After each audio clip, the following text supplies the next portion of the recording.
These are the best films of 2024.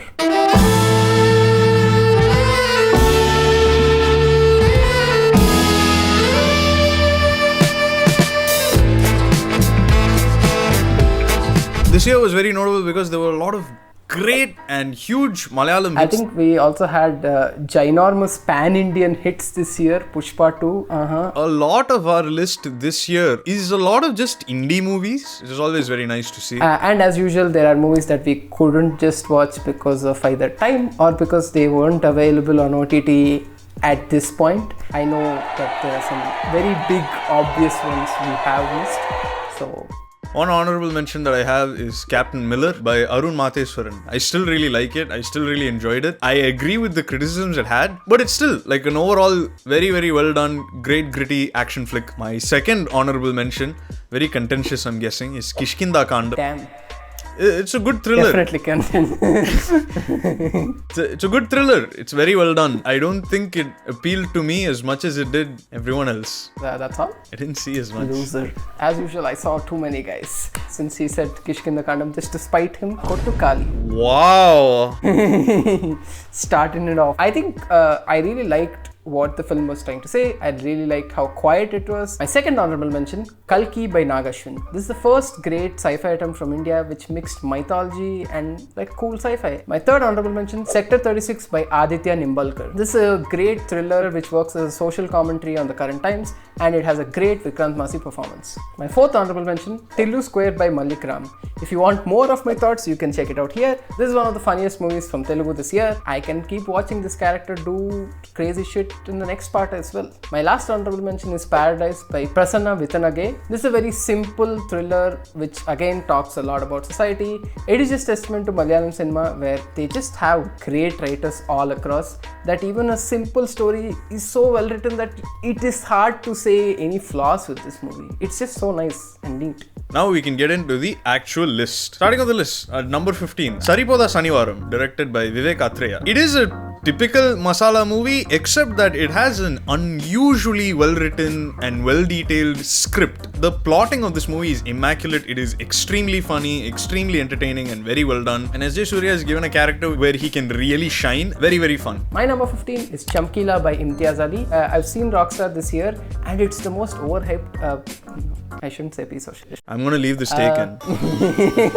This is the better version of Rockstar in almost all the ways, except maybe for the music. This is what he was going for in Rockstar, and it's just done so much better here, where it's a story about an artist told from different perspectives, and this theme on him being a slave to his audience and the perception of his art. It's all done so well. Number 14, Vidudalai 2 by Vetrimaran. Is it technically flawed with a lot of dubbing issues and weird edits? Yes. But is it still a satisfying conclusion to the narrative setup in Vidudalai 1?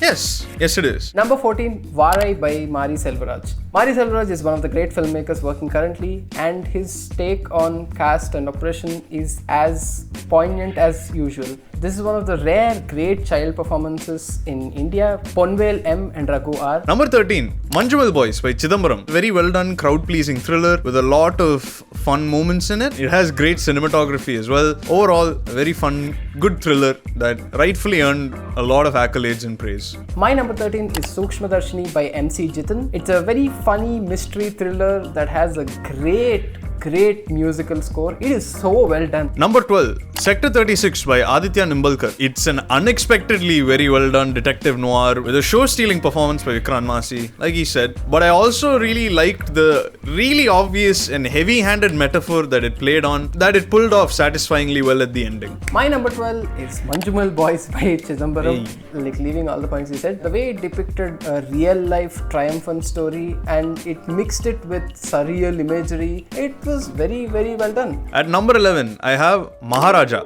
by Nithilan Saminathan. The performances are great and the movie is an intriguing mystery thriller, but the standout here in this film and the reason you go watch this film is for the script and the stunt it pulls off. The way it's paced and the way it's structured to give you those satisfying payoffs where everything just clicks in 1 second. My number 11 is Lapata Ladies by Kiran Rao. Whoa. Is it so high on your list? No. I did that for dramatic effect.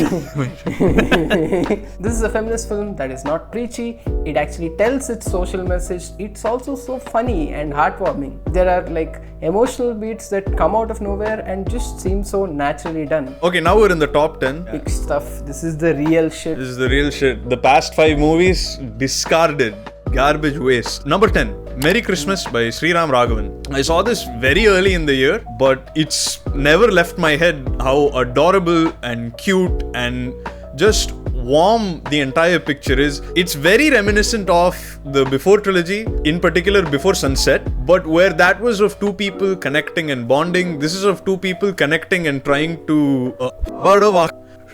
My number 10 is Lucky Bhaskar by Venki Atluri. This movie had great presentation with extremely good art direction and set design with good cinematography as well. I really liked Dulquer Salman's performance. I had a great time watching this movie. My number 9 pick is Do Aur Do Pyar by, sorry for mispronouncing this, Shirsha Guha Takurta. This is a criminally underrated romantic drama that came out this year. It ends up being an unexpectedly mature look at infidelity and marriage. Very, very well written, and with 2 really great performances from Vidya Balan and Pratik Gandhi. Good stuff. My number 9 is Brahmayugam by Rahul Sadasivan. I don't understand Malayalam cinema and its big stars. They do all kinds of things, which is probably how it should be, but it feels very rare. Watching this movie, you really feel time going past you, and in a good way, where you feel like the characters who are slowly going insane, and the way it talks about caste and power dynamics is so seamlessly done. Speaking of seamless transitions, if you're watching this video, you probably can't shut up about pop culture.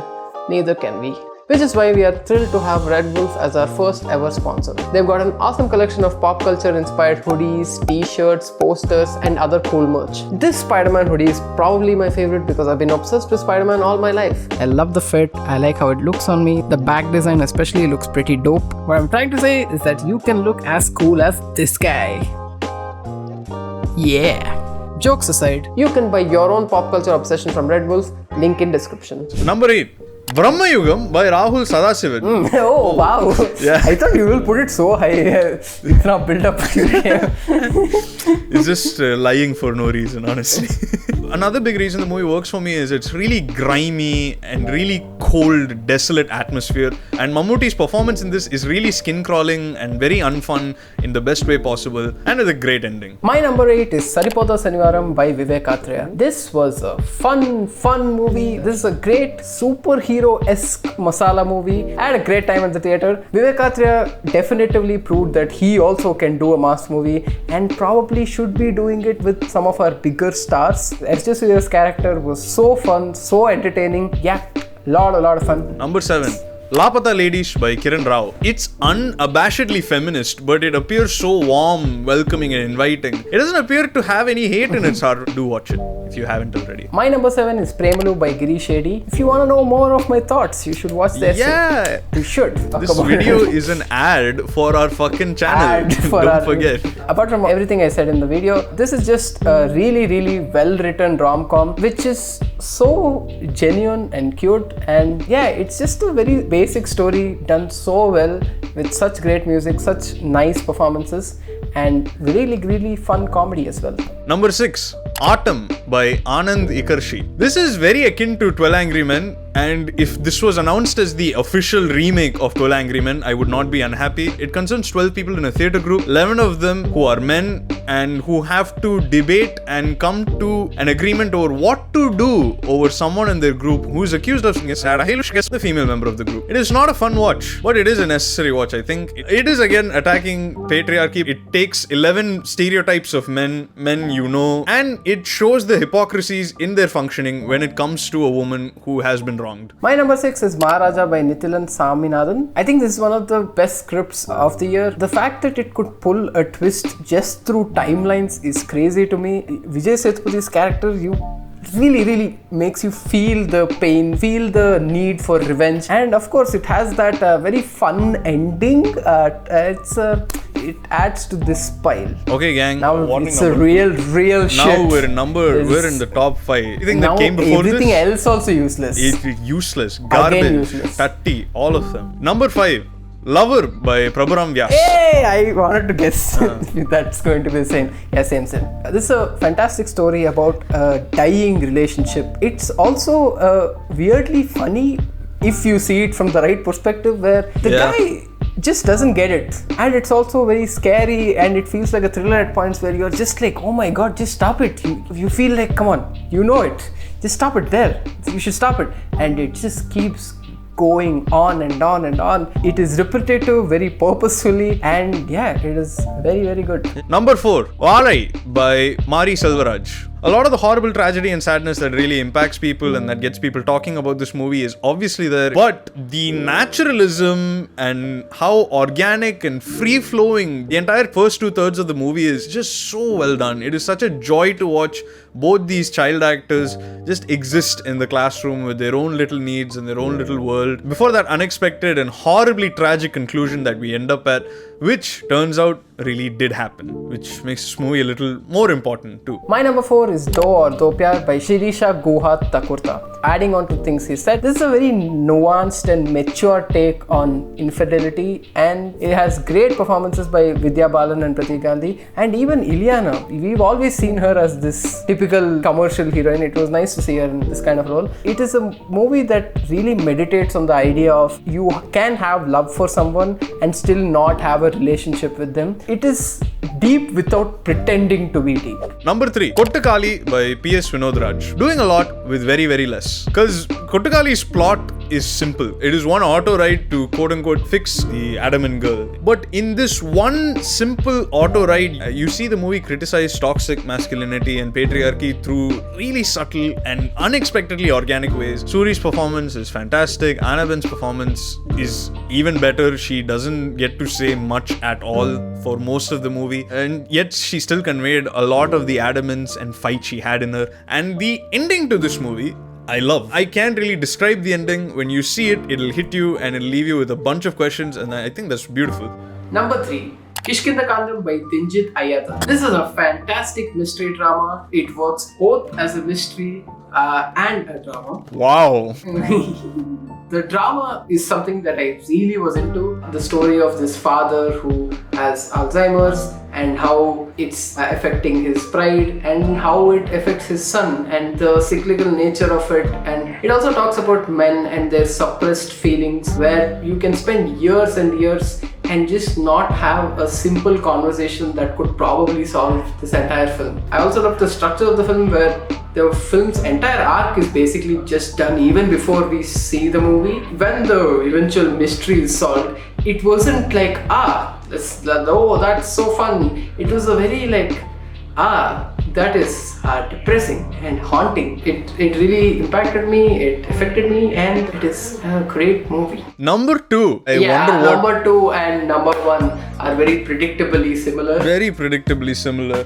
If you guys haven't guessed it, shame. Number 2, Avesham by Jitu Madhavan. If you want to know what we really think and what we really appreciate about this movie, then go watch our video essay. Actually, you probably You're probably here because of the video essay. Because of this video essay. So we don't need to again endorse it. But in case you haven't already, please go watch it. However, we will sum it up here as short as we can. No, we can go long. Yeah, fuck it. I love this movie. Hell yeah. This is a great movie. This was a very, very fun fucking movie. Fahad Fasil is so watchable in this movie. The title says Avishma, and it's all about that. Men and masculinity and anger for pointless bullshit. It makes fun of masculinity and the mass hero in its best way. And at the same time, it has a lot of emotional depth. Yeah, it has a lot of depth. Beyond all the depth, it's just goddamn entertaining. It is so much fun to watch. The editing is on point. The jokes keep coming. It never stops. The entire movie has this charisma to it that's just so hard to deny. It is a laugh out loud riot. I love it to death. As one of the best soundtracks of the year. And it would have been my number 1 and his number 1, I'm sure, if not for Mayargan by C. Prem Kumar. I feel like this is a movie for people who feel depressed about like what is happening. You feel very like cynical and all that. And this movie is like a slap of positivity. It understands a cynical point of view. In fact, the protagonist is your average cynical person who's kind of tired of the world, but it really breaks it down and shows how much there is to appreciate in real life, how much there is to appreciate in people, in relationships. It's so well done. It is one long conversation between two strangers across 3 hours, and I could watch an entire series. I could watch hours of this. I did not want it to end. Yeah. The fact that they cut 18 minutes out of this is easily one of the worst things I've heard this year. It's a crime this year. Crime. It is a Genuinely crime. just a crime. Why would you do that? This movie flew by like a gentle breeze, and it is just that. It's a great movie to just show to potential strangers, and just like, and if they didn't like it, genuinely no heart. Genuinely just It's a problem. absent heart. There is nothing beating Absent over heart. there. If you think this is boring, suck it. And the opening shot of the movie ties in so emotionally and beautifully to the ending shot. Very few movies and stories ever really capture what a home is, and this movie did it effortlessly. Not enough movies and stories ever tell you or show you the physical reality of a home, the smells, the way it moves, the way it sits, the way it sounds, and the people within it and how they exist within it. Very few movies ever do that, and this movie did all of this and more effortlessly. Definitely the best movie this year. It is. It is just. Okay, that was the end of the list. Let's go to channel update. Thank you for being with us for yet another year. There are a lot of new people this year. There We've are seen the most 5,000 new people. which is crazy, honestly. Insane. Thank you for subscribing. Thank you for all the loving comments on our videos. It means a lot. Put in a lot of effort, and we are still continuing to do so, which is why they are taking longer than we expected. Yes. Both the Ante Sundaraniki video and the Brahmayugam essay, both are still being worked on. It is a real thing. We are not just making it up. This just sounds like Pushpa updates. By the way, first half edited, locked.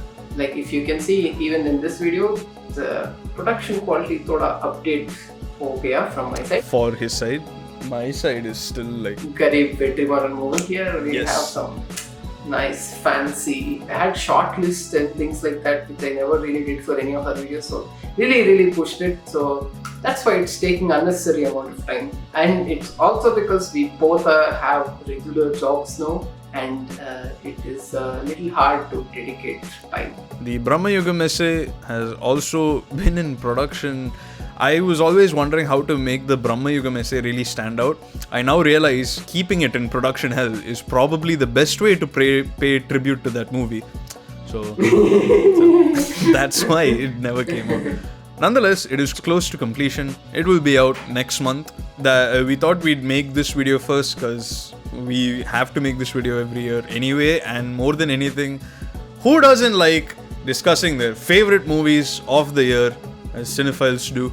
Yes. And thank you for spending yet another year with us. Yes. If you've been there with us from the start, Thank you thank so very much. for That's sticking crazy. with us. That's crazy. That is I and can't if you've been comprehend with that us, actually. If you just started with us, thank you very much as well. We really appreciate you being here. So Happy New Year. I hope you guys had a good year this time. Next year we'll have good growth. It's all good. Happy I'm New a Year. positive man now. Mayaragan changed me. Yeah, Happy New Year. If you had a shit year, go watch Mayalagan.